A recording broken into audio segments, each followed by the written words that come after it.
Welcome to our channel. Today we how to authenticate with Nanoleaf and Google Home step by step clearly. First, ensure your Nanoleaf device is set up and powered on.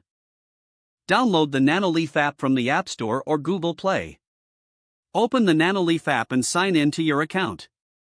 If you don't have an account, create one by following the prompts. Once logged in, tap on the Add Device option in the app.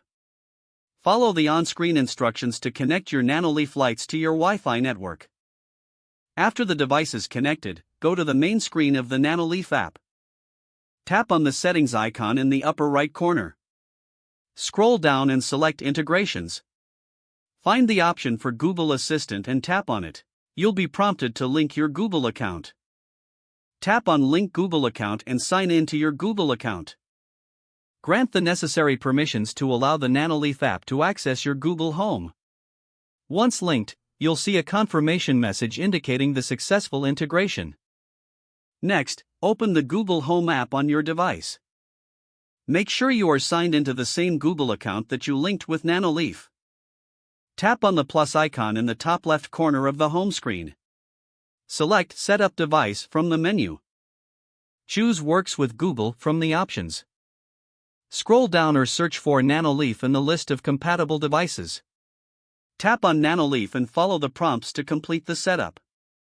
Once the integration is complete, you can control your Nanoleaf lights using Google Assistant. Try using voice commands like Hey Google, turn on the Nanoleaf lights. Explore more commands to adjust brightness, change colors, or turn off your lights. Now you are ready to enjoy seamless control of your Nanoleaf devices with Google Home. If the page does not load, refresh the browser or try again in a private or incognito window. Make sure you are using the correct email address, then retype it carefully to avoid small typos. If your password is not accepted, use the reset option and create a new strong password you can remember.